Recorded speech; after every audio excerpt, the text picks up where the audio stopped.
네 번째, 추미애는 탄핵 전문가입니다. 노무현 대통령까지 탄핵한 자입니다. 이번에 윤석열 사감이 많아요. 법무부 장관 총장할 때 또 탄핵한다고 놈에게 국회가 어떻게 되겠습니까? 저는 이 네 가지 이유로 절대 안 된다. 저는 이제 그쪽 후보군에서 나오신 분 같아요. 못하게 하려고. 근데 정성호 조정식 측에서 근데 서정 변호사님이 추미애 전 의원을 되게 도와주는 거예요. 당선자를. 왜요? 왜 그러냐면 이 국회의장은 결국에는 민주당 내 경선을 이제 거쳐야 되지 않습니까? 여당에서 가장 싫어하는 사람 뽑을 거예요. 껄끄러운 사람 뽑을 거예요. 결국에는 여당이 절대 시키면 안 돼요. 국회 재표결 요건을 200석에서 180으로 낮춘다는 거는 요거는 다수당이면 꽤 근접할 가능성이 좀 있잖아요. 조금 크게 이긴다 치면 이거 개헌해야 돼서 안 돼요. 그건 좀 어려운 얘기를 거부권을 했어요. 무력화하는 얘기를 하겠다 뭐 이건 이렇게 불가능한 주장한 얘기고. 거죠. 네, 여기서 가능한 얘기는 추미애 전 장관 얘기가 좀 가능한 얘기고. 추미애 장관. 추미애 전 장관이 사실 하는 것 중에 저는 가장 좋은 이번에 그 법안 얘기 하나 한 게 딱 귀에 들어오는데 대통령 거부권 행사 관련해서 법안을 바꾸겠다는 거잖아요. 네. 그 본인의 친인척 관련된 법안에 대해서 거부권 행사를 제한하겠다. 그런 거가 아주 귀에 쏙쏙 들어오고 네. 기계적 중립 이거 못하 내가 굳이 그럴 필요가 뭐가 있냐. 아무리 국회의장이라 하더라도 이제 이런 얘기하는 것들을 사실 선명성에서는 좋죠. 다만 이제 추미애 전 장관 같은 경우에는 민주당 내에서의 세가 조금 약하기 때문에 네. 실질적으로 다른 의원들이 얼마나 당선을 시켜줄지 모르겠지만 이게 그래도 민주당의 또 당 대표의 의사하고 또 어느 정도 네네. 영향력을 받기 때문에 전 이번에는 그래도 추미애 전 장관이 조금 가능성도 좀 있지 않아 보이나 하네요. 국회의장은 뭐 하는 사람입니까? 제가 이게 국회의장. 말씀을 한번 반박하면 네. 추미애 장관이 법무부 장관 할 때요. 예. 아들이 그 탈영으로 수사를 받았거든요. 탈영. 근데 그게 이해 충돌이 아니라는 거예요. 타령. 아니 네. 아들이 군무 이탈 이게 탈영으로 이제 권익위원회에서- 수사하는데 네. 그게 권익위에서 전현이 이분이 뭐라 했냐면 이해 충돌이 아니라는 거예요. 네. 근데 친인척은 거부권을 못하게 법 만들겠다는 분이 자기 아들 사건은 법무부 장관이 이해 충돌이 아니다? 이게 말이 안 되고 네. 저는 추미애 이분은 사불가론 제일 하면 안 된다 봐요. 네. 첫째, 이분이 얼마 전에 전과자가 됐습니다. 50만 원. 아들이 훈련소 마치는데 소고기를 사주는데 네. 개인 카드 주면 되잖아요. 네. 이걸 정치자금 카드를 주고 의원들하고 간담회했다고 허위 서류를 꾸몄다니까요. 그래서 벌금 50만 원이 확정됐습니다. 네. 저는 이런 게 공사 구별 못하는 어떻게 아들 소고기를 법인 국민 세금으로 줍니까? 제2의 법카 아닙니까? 이게 이런 분이 하면 되겠냐? 첫째. 첫째. 두 번째, 네. 아들이 지금 도망가서 또 아들. 안 들어오요. 네. 티르키예로 갔어요. 어디요? 검찰이 터키. 아, 티르키예 갔어요? 예. 티르키예. 계속 불러도 안 들어와. 지명 통보가 돼 있어요. 네. 기소 중지. 이종섭 대사가 호주 도망간 게 아니고 네. 추미애 아들이 티르키예로 도망갔다니까요. 네. 이게 지금 들어오면요. 네. 추미애도 피해자입니다. 같이 조사받아야 돼요. 국회의장이 조사받으면 되겠습니까? 두 번째 아. 불가능. 세 번째가 바로 이게 중립. 국회의장은 당적을 못 가지게 이게 중립 때문에 만든 거잖아요. 네. 그런데 중립시키면 안 된다. 이게 세 번째고요. 네. 네 번째 추미애는 탄핵 전문가입니다. 노무현 대통령까지 탄핵한 자입니다. 이번에 윤석열 사감이 많아요. 법무부 네. 장관 총장할 때 네. 또 탄핵한다고 놈에게 국회가 어떻게 되겠습니까? 아. 저는 이 네 가지 이유로 절대 안 된다. 저는 이제 정리가 잘 됐네요. 네. 아니 이 그러니까 방어놀이 뭐 확실합니다. 다른 뭐 추미애 그 후보 다른 그쪽 후보군에서 나오신 분 같아요. 못하게 하려고. 근데 정성호 조정식 측에서 근데 서정 변호사님이 추미애 전 의원을 되게 도와주는 거예요. 당선자를. 왜요? 왜 그러냐면 이 국회의장은 결국에는 민주당 내 경선을 이제 네, 거쳐야 네, 되지 네, 않습니까?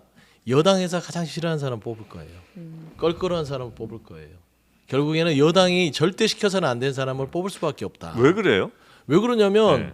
결국에는 이번 22대 국회는 네. 민주당에게도 굉장히 부담스럽습니다. 네. 이 힘을 또 줬잖아요. 네. 근데 여당일 때 180석을 줬는데 야당일 때 거의 87석이죠. 네. 그 정도를 줬으면 이거는 뭐냐면 이제 힘 자랑을 좀 해라. 미적거리지 말고. 나는 국민의 뜻이다. 그래 국민의 뜻이 이거기 때문에 여기에서 미적거리거나 멈추거나 이거저거 재고 있다가 우왕좌왕하거나 네. 아까 말한 대로 이런 서정욱 변호사님이 이런 공격 때문에 네. 멈칫거린다. 안 돼. 그냥 세게 밀어붙여. 그런 사람이 지금 국회의장으로 필요하다는 판단들을 당내에서 할 공산이 크다라고 봤을 때는 서정욱 변호사님이 추미애 그 네. 당선인을 때리면 때릴수록 국회의장이 가까워지고 있다. 그게 이제 저는 그런 말씀 좀 되게 시원한 느낌은 있을 수 있겠는데 예를 들면 지금 절대 다수인 야당 그리고 이제 거기에 더 부스팅을 할 국회의장 이렇게 있게 되면 조금 뭐 입법에 있어서 뭐 다른 의견 같은 것들을 아예 저 신경 쓰지 않을 가능성이 좀 높지는 않습니까? 아니 그러니까 지금 2년간 기울어진 운동장을 바로잡겠다는 거예요. 그러니까 대통령이 2년간 9번의 거부권을 썼습니다. 네. 그러니까 입법부가 진행하는 모든 입법 활동, 입법을 마비시켰다고 해야죠. 네. 보통 이거를 이제 정치마비라고 하는데, 네. 그러니까 대통령이 거부권을 통해서 입법부를 무시했기 때문에 결국 입법부가 이 거부권을 깰 수 있는 행위들을 하게끔 국민들이 이번에 표로서 그리고 민심으로서 뒷받침해줬다. 거기엔 더 강성의 국회의장이 오히려 필요할 수 있다는 말씀. 지금 현재까지는 네. 서정욱 변호사님 논리대로라면 네. 그렇다. 왜냐하면 여당이 그리고 대통령실이 네. 가장 껄끄러운 사람을 국회의장으로 놔둬서 네. 입법부를 함부로 무시하지 않고 함부로 거부권을 쓸 때도 추미애 이런 뭐 저기 당선인 같은 국회의장이 만약에 된다면 네. 대통령이 거부권을 하려다가도 번뜩 떠서 아 이거 안 되겠구나 이런 사람 좀 안 써야 되지 않냐 뭐 일단 그런 그- 얘기가 있을 수 대통령이 있겠네요. 좀 무서워할 만한 뭐 사람. 그렇죠. 두려울 만한. 그동안에 워낙 추미애 전 장관이 대통령하고 각을 세워왔기 때문에 네.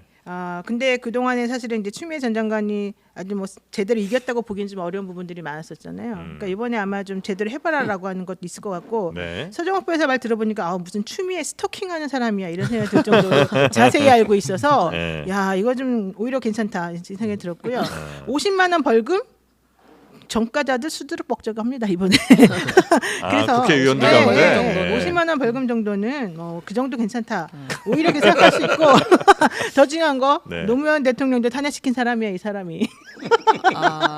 그렇다면 네, 반대로 생각해 보세요. 노무현 대통령 자신이 네. 자당에 있는 대통령도 탄핵시킨 사람이 탄핵하자고 그랬던 사람이에요. 네. 그러면 지금 현재 세상에 우리나라 국민들이 지난번에 여당 국회의원 180석을 만들어줬던 사람들인데 네. 이번에 야당을 이번에 또 한 번 더 밀어줬어요. 그렇게 하기가 쉽지가 않잖아요. 왜 밀어줬겠습니까? 그 답답한 제대로 일 못한 김진표 국회의장에 대해서 사실은 많이들 답답했던 이유 중에 하나가 너무 공정하게 너무 중립적으로 해서 그런 거잖아요.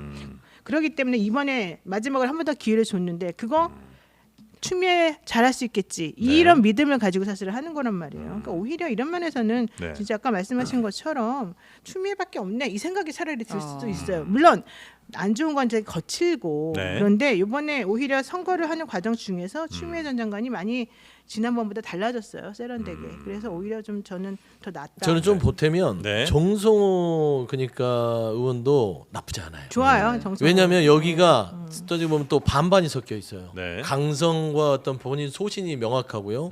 두 번째 어느 정도 친화와 합리가 있어요.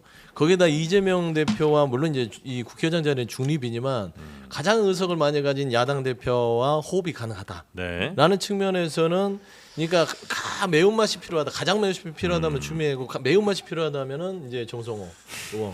그 다음에 좀 순하고 좀 네. 이런 맛이면 조정식. 조정식이고 이런 식의 이제 순번을 아마 당원들이나 그 다음에 네. 이제 당내 의원들이 갖고 있을 공산이 커서 일단은 뭐 다 나쁘지는 않지만 뭐 하여튼 저는 개인적으로는 그런 판단을 좀 근데 합니다. 이제 예를 들어서 국민의힘 쪽에서나 혹은 이 보수 지지하신 분들이 예를 들어 이제 반대 의견을 펼칠 때 나중에 또 뭐 다음 국회 혹은 뭐 다다음 국회는 또 국민의힘이나 뭐 여기서 다수당 될 수도 있을 거 아니에요. 그렇죠. 뭐 역사는 정치는 또. 모르니까요. 예. 그래서 이제 거기서 한 170석 이렇게 나왔을 경우에 거기서도 이제 굉장히 강한 보수의 어떤 국회의장 뭐 그런 성향을 지닌 분이 국회의장 나오시고 또 여기서 막 당에서 막 법안 처리를 막 이렇게 밀어붙일 때 야, 민주주의라는 게 뭐냐 다수당이 무조건 다수당 원하는 대로 가는 게 아니고 좀 소수당의 목소리 소수당의 이야기도 같이 들으면서 가야 되는 게 이게 국회고 민주주의란다고 한다면 그러면 이제 국회의장 정도는 적어도 이런 소수의 목소리 혹은 뭐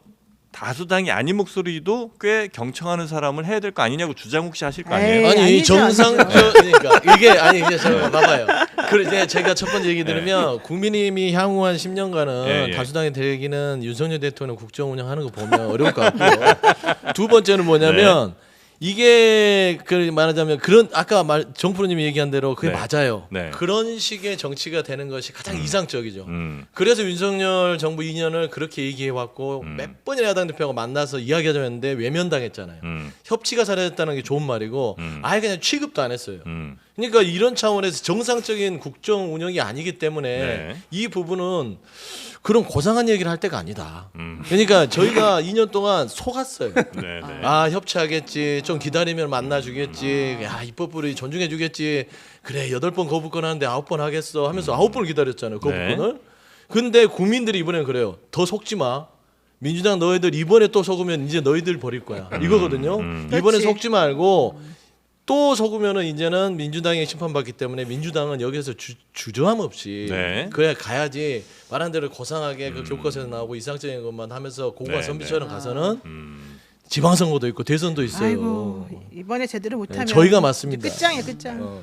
근데 저는 뭐 앵커님 말씀에 그 영어로 써가 죄송한데 앵커님 말씀에 그 100% 동의합니다. 동의하지 마세요. 어려운 거 쓰지 동의하지 마. 마시라고. 100% 영어로 이게 죄송 100% 동의하고요. 네. 근데 그 우리 서용두 대변인님이 네. 솔직히 죄송하지만 친명 핵심은 아니잖아요. 제가 친명 핵심하고 제가 방송을 오늘 했는데 명예과. 친명 핵심을 했더니 진짜요? 조정식이 압도적으로 유리하대요. 저도 그래요? 그 말씀 네, 그거는 이게- 궁금해서 아니, 그 말은 드리려고 맞아요. 이재명 했는데. 씨 조정식 압도적으로 유리하다. 그 말은 맞아. 왜냐면 그 말은 그- 맞는데 아니, 다 사실은 추미애, 조정식, 정성호 세 분 다 자기 편이 있는 사람들은 아니에요. 당에서. 네, 다 그러니까 이제 누가 될지는 새가 없어, 새가 없어. 전혀 새가 없으니까 사실 이재명 대표가 어디 힘을 실어주는지가 이제 그게 중요할 중요하다. 텐데. 저는 알고 있어요. 조정식이 여기서 말할 수 없어요. 끝나고 틀렸어요. 얘기합니다. 네네. 근데 친명 핵심이거든요. 제가 명핵심입니다. 명예 갈때 호소인. 다 쓰고 가세요. 다음 주에 호소인인가? 확인해볼게요. 명호소인인가? 그리고 이제 정성호 의원이 네, 네. 출마를 하겠다고 한 것도 사실은 좀 주목해 볼 만한 의미가 있어요. 왜냐하면은 지금 뭐 조정식 의원은 자기가 명심이 나한테 있다. 추미애 뭐 의원도 그렇게 얘기를 하는데 그러면 정성호 안 나왔어야지 이런 얘기들이 있단 말이에요. 가장 뭐 이재명의 가장 친한 친구 정성호가 왜 나왔을까 이런 의문들이 있는데 요거는 다음 시간에 해보도록